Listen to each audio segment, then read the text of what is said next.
నిజంగా ఇదే విషయానికి వస్తే ప్రజలు ఎందుకు నీకు ఓటేశారు చంద్రబాబు నాయుడు గారు అని చెప్పి ఫస్ట్ చంద్రబాబు నాయుడు ఆలోచన చేయాలి. ఒకవైపున వైఎస్ఆర్ కాంగ్రెస్ పార్టీ ప్రజల్లో వ్యతిరేకత వల్ల ఓడిపోలేదు, ప్రజలకు మంచి చేసి ప్రజలకు మంచి చేసి వైఎస్ఆర్ కాంగ్రెస్ పార్టీ ఓడిపోయింది. ఎందుకు ఓడిపోయింది అని అంటే చంద్రబాబు నాయుడు చేసిన మోసపూరిత హామీలకు ప్రజలు కాస్తో కూస్తో కొద్దిగా ఇదే ఆ 10% కాస్త అటువైపున షిఫ్ట్ అయ్యి చంద్రబాబు నాయుడు గారు అధికారంలోకి వచ్చిన పరిస్థితులు.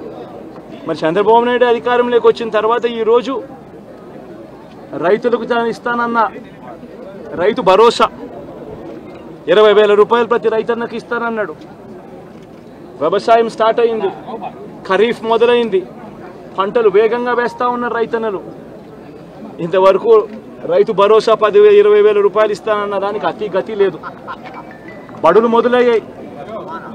అమ్మఒడి కింద జగన్ 15,000 ఇస్తాను అని అంటే కాదు, చంద్రబాబు నాయుడు వస్తే ఎంతమంది పిల్లలు ఉంటే అంతమందికి ఇస్తాడు, ప్రతి ఒక్కరికి 15,000 ఇస్తాడు అని చెప్పారు.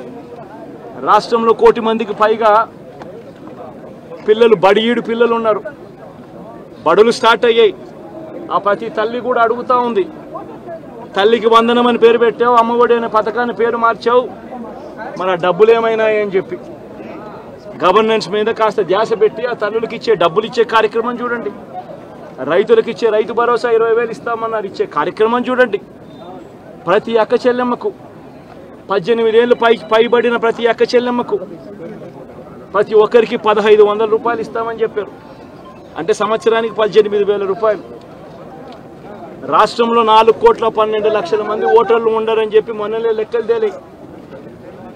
అందులో దాదాపుగా 2,10,00,000 మంది మహిళా ఓటర్లే. అంటే అందరూ 18 సంవత్సరాలు నిండిన మహిళా ఓటర్లే. మరి 2,10,00,000 మంది ఈ మహిళా ఓటర్లందరూ కూడా 18 ఏళ్ళు నిండిన ఈ మహిళా ఓటర్లందరూ కూడా వీళ్ళందరూ కూడా ఈరోజు అడుగుతూ ఉన్నారు, 1,500 రూపాయలు ప్రతి నెల ఇస్తానన్నావు, ఏమైంది ఈ 1,500 రూపాయలు ఇచ్చే కార్యక్రమాలు అని చెప్పి అడుగుతూ ఉన్నారు.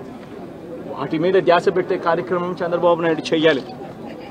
ఇవేవి కూడా చేయకుండా కేవలం భయాందోళనలు క్రియేట్ చేయాలి, రాష్ట్రంలో రావణ కాష్టం సృష్టించాలి, దొంగ కేసులు పెట్టాలి, ఇరికించాలి, ఆస్తులను ధ్వంసం చేయాలి.